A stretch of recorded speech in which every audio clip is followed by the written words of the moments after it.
In the beginning, God.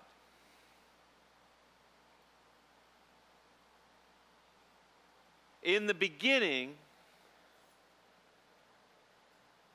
God. In the beginning, God. These four simple words comprise the most powerful, potent, and poignant phrase in all of human history. Their implications are incredible. The theological, philosophical, and scientific ramifications are enormous. Without them, the Bible, religion, and even all of human history crumbles into a mass of confusion.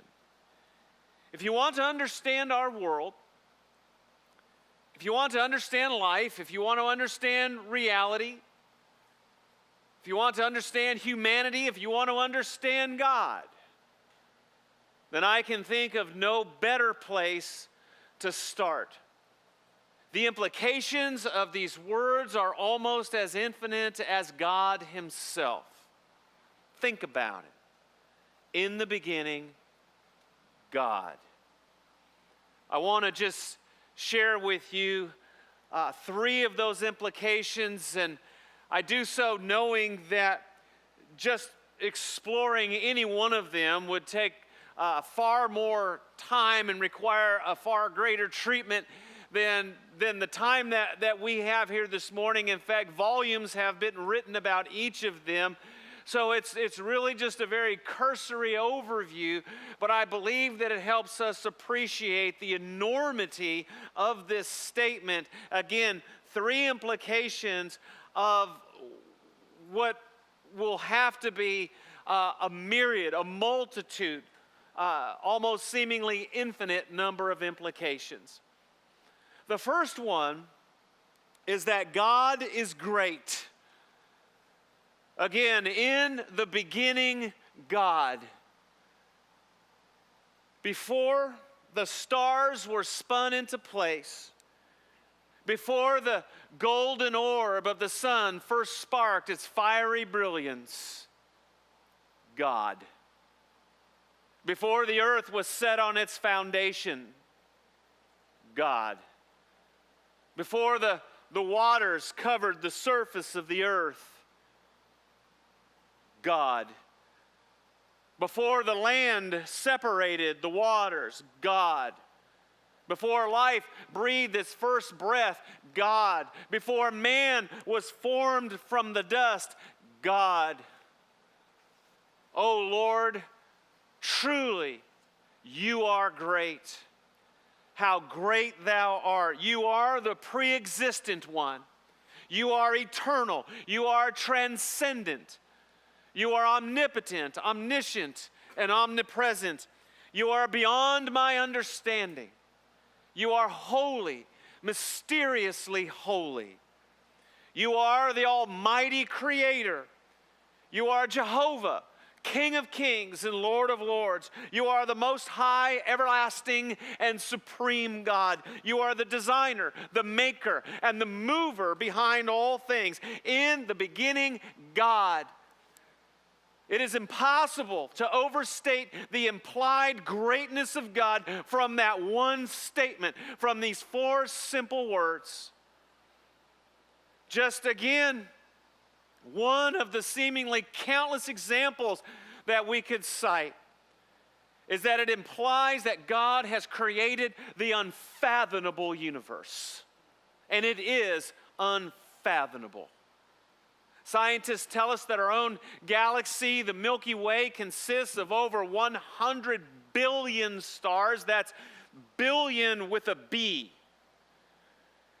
Many of which as large as 500 million times the size of our own sun, which is 1 million times the size of our earth. Many of these suns with planets and moons and comets and quasars and all the rest. And scientists also tell us that there are over 100 billion, yes, billion with a B, galaxies like our galaxy, many of which are far larger than our galaxy. The scale and the scope of the universe is truly unfathomable.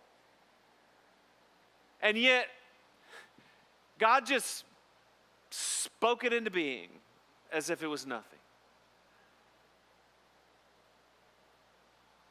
As if it was the most effortless thing in the world for him, all that he might enjoy it, that it might glorify him, and so that mankind would have stars by which to navigate.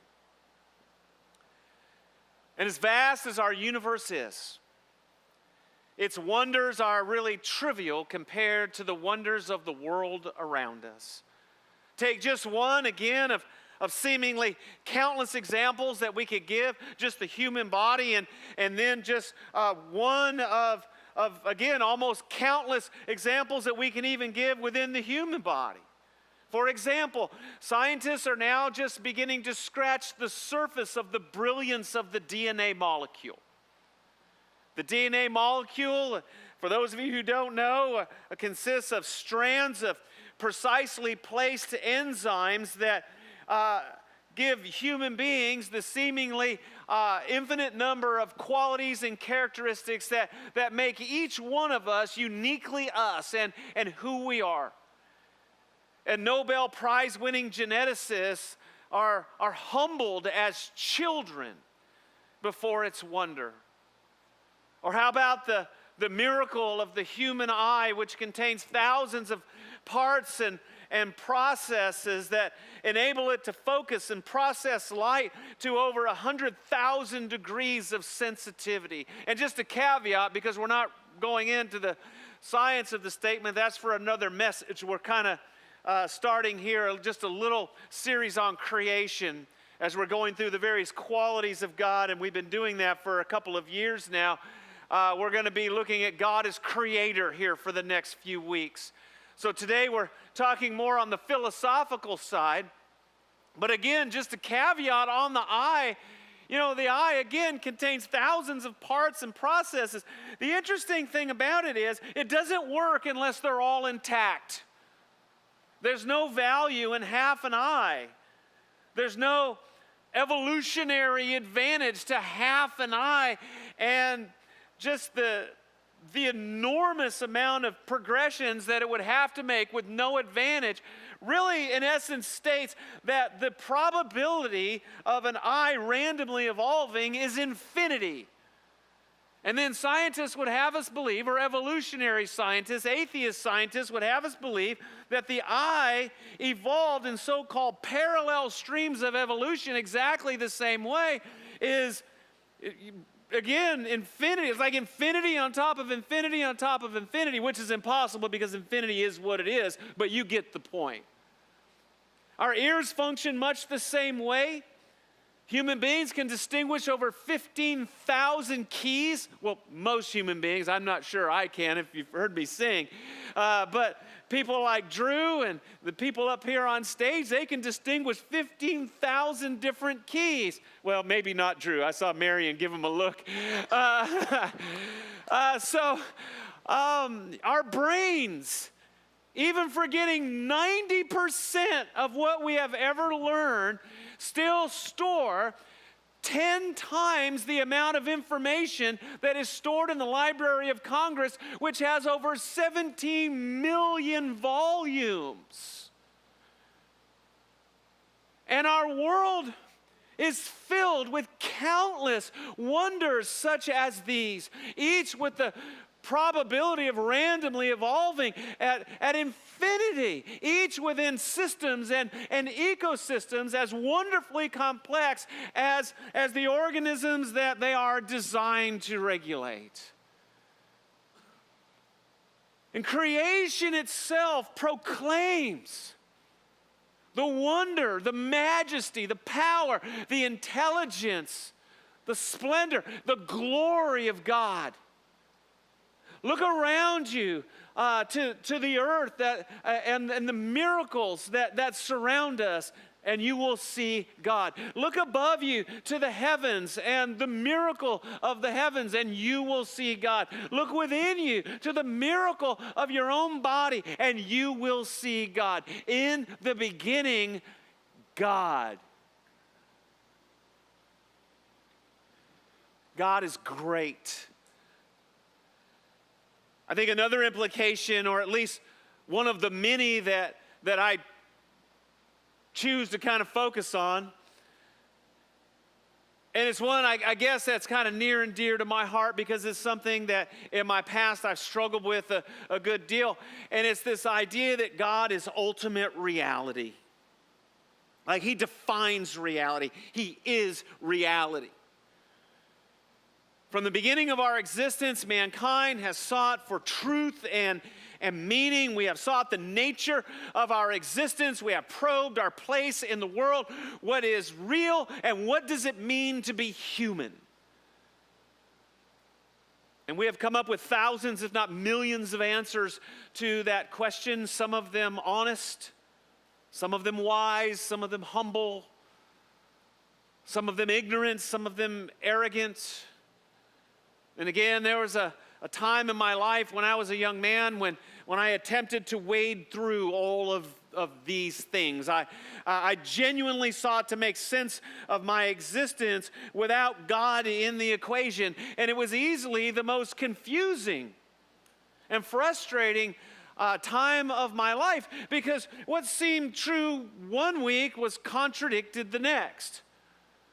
And nothing seemed to completely fit without exceptions and without serious alterations. And the truth is that none of it made me happy. And I now doubt that it is possible to truly make sense of the world where everything just locks into place without these four simple words. In the beginning, God. They bring our world into sharp focus and expose the futile attempts at human beings to philosophize and try to create an alternative reality without God, or to create alternative realities without God. But these four simple words just bring us right back and put everything in its place. Dr. Henry Morris speaks on the philosophical potency of Genesis 1:1. He says this one verse refutes all of man's philosophies concerning the origin and meaning of the world. It refutes atheism because the universe was created by God. It refutes pantheism, for God is transcendent to that which He created. It refutes polytheism, for one God created all things. It refutes materialism, for matter had a beginning. It refutes dualism because God was alone when He created. It refutes humanism because God, not man, is ultimate reality. And it refutes evolution because God created all things. He goes on to say, actually, all such false philosophies are merely different ways of expressing the same unbelief. Each one proposes that there is no personal, transcendent God, that ultimate reality is to be found in the eternal cosmos itself, and that the development of the universe into its present form is contingent solely on the innate properties of its own components. In essence, each of the above philosophies embraces all the others. Dualism, for example, is a summary of polytheism, which is a popular expression of pantheism, which presupposes materialism, which functions in terms of evolution, which finds its consummation in humanism, which culminates in atheism. And God brushes all of that aside with four simple words. And the greatest thinking of the greatest thinkers is reduced to a single chorus of empty babble. In the beginning, God. Looking for truth? Look to God. Looking for meaning and purpose? look to God. Looking for answers, look to God. Looking for clarity, look to God. Looking for the nature of our existence, look to God. In the beginning, God. It's the only way that reality makes any sense or complete sense. Again, where everything locks into place. It is the only way to give a distilled clarity to our lives. And yet, as human beings, we often forget this. We doubt, we go astray, and that's when the confusion begins. When we try to make sense of the universe, leaving God out of the equation is when everything kind of goes askew. Because it's hard to make sense of it all without God. There's a song that's actually a song against religion, a song that's against philosophy and any of this kind of stuff that I believe in a backhanded way, in a backdoor way, actually illustrates what it is that I'm talking about. And it's a song that was very, very popular about 20 years ago by the Indigo Girls called Closer to Fine. And the idea of the song is that the more you try to make sense of things, the more you ask the big questions, the more confused you will get. You've probably heard the song. It goes like this. I went to see the doctor of philosophy with a poster of Rasputin and a beard down to his knee. He never did marry or see a B-grade movie. He graded my performance. He said he could see through me. I spent 4 years prostrate to the higher mind, got my paper, and I was free. And that's their jab on philosophy. And then they start in on religion. I went to the doctor, I went to the mountain, I looked to the children, I drank from the fountain. Yeah, we go to the doctor, we go to the mountains, we look to the children, we drink from the fountains. Yeah, we go to the Bible, we go through the workout, we read up on revival, and we stand up for the lookout. There's more to one answer to these questions pointing me in a crooked line. The less I seek my source for some definitive, the closer I am to find. The less I seek my source for some definitive, the closer I am to find. In other words, stop seeking because it will only give you a headache. The more you try to wade through philosophy and religion and all of the answers that human beings try to come up with, the more thoroughly confused that you will be and ultimately disappointed you will be. And I know that they're taking a specific jab at Christianity by referring to the Bible and all of that. And I would contend that their issue is with the religion of Christianity, which is probably the only lenses by which they view Christianity. And unfortunately, we have made Christianity a religion in the negative sense. And you don't have to look very far before you find expressions of Christianity that are about rules and systems and dogma and all the rest that get you caught up in this whole cycle that just seems so self-serving in so many ways and confusing to people. And it's no wonder that the Indigo Girls have so many people that resonate with this song and resonate with what it is that they're trying to say. Because it seems that way. The more you look, the more you try to make sense of the world, the more confusing it really is.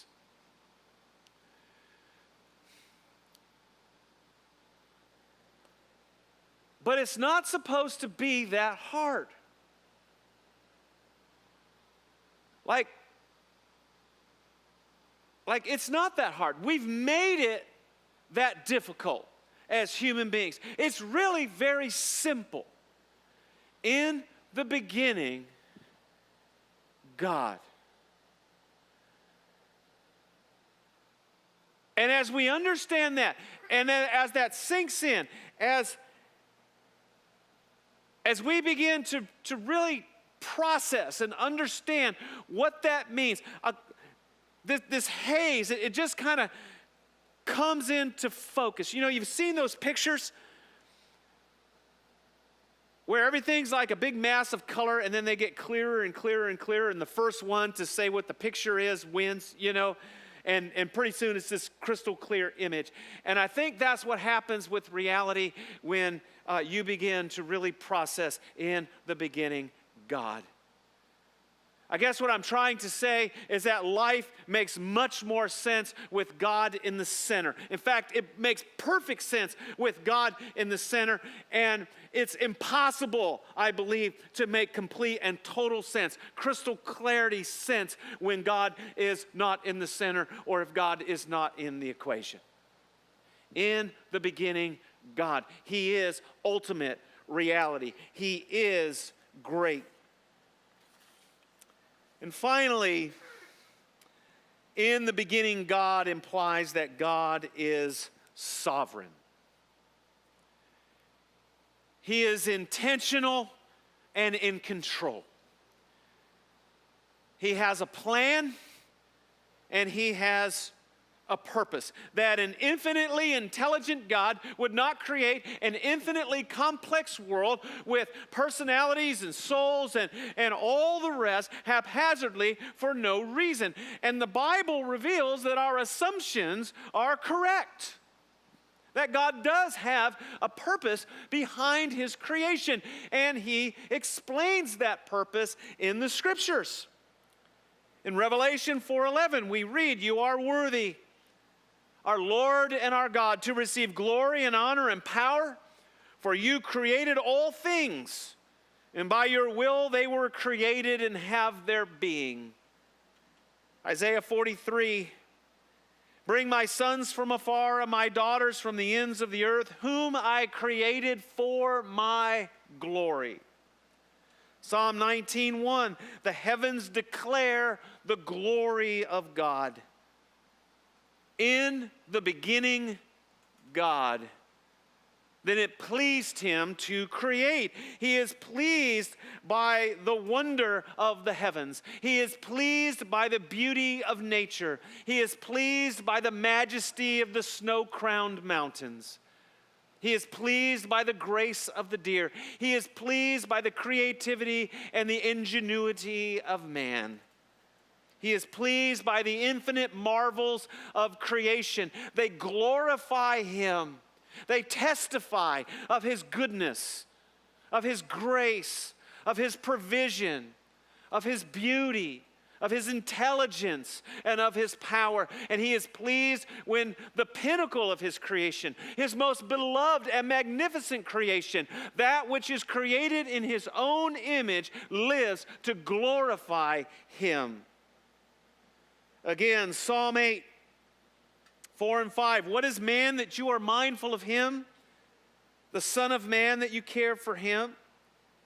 You made him a little lower than the heavenly beings and crowned him with glory and honor." Psalm 86, 9. "All the nations you have made will come and worship before you. O Lord, they will bring glory to your name." 1 Corinthians 2:7, "No, we speak of God's secret wisdom, a wisdom that has been hidden, and that God destined for our glory before time began." Psalm 34:3, "Glorify the Lord with me. Let us exalt his name together." We were clearly created for the glory of God. This is why we are here. And you and I are not excluded from that purpose. And so we must ask ourselves, have we aligned our lives with the purpose of our being? Do our lives glorify God? Are our lives pleasing to God? Do our lives reflect the very reason that we were put on this planet? And I know it's a tall order. It's intimidating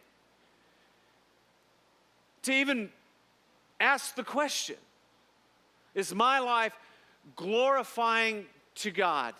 Because we think, how could I possibly live up to that? But I think avoiding the question,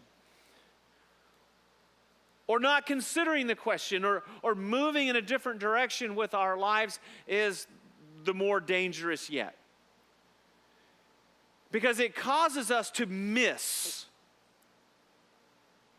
the reason that God has put us here. It causes us to miss the answers to the big questions. It causes us to miss truth. It causes us to miss reality. It causes us to miss the clarity that we would otherwise have about what it means to be human, the answers to our existence.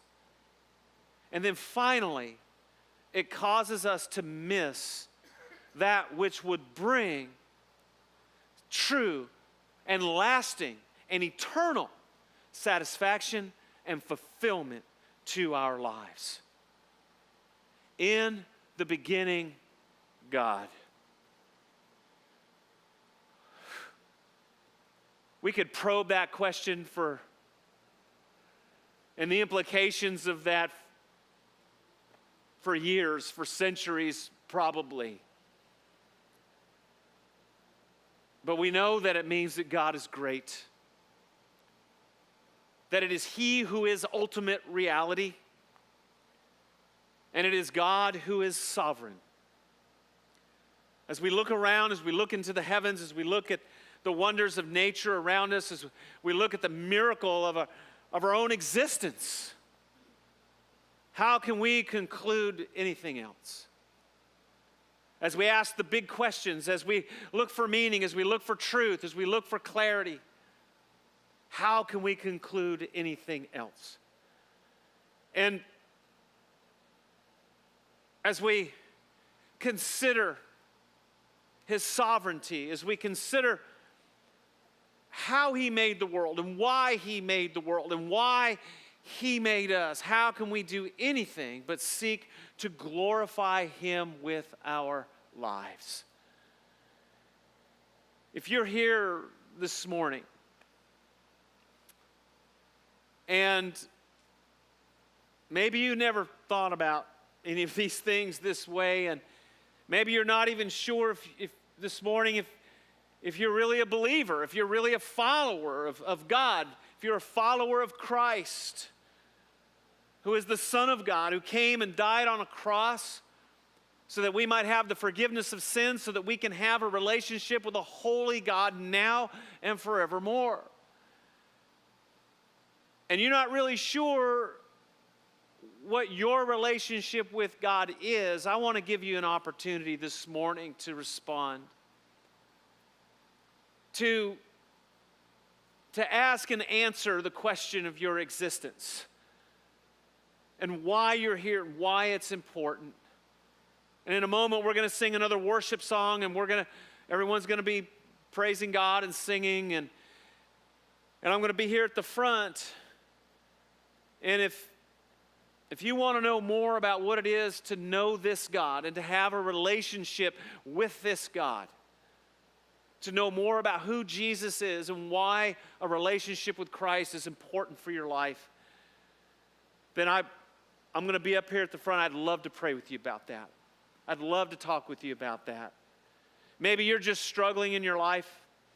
There's just stuff going on you just need prayer for. Direction, guidance, strength, peace. Man, that's why we're here. That's what this is about. That's what this time is. And so let's close and we'll pray, and we'll just ask God to help these words sink in, to see in some ways really how small we are compared to the greatness of God, but how loved we are because we are loved by this same God. And what an incredible, incredible thing that is. So let's pray, and then we'll worship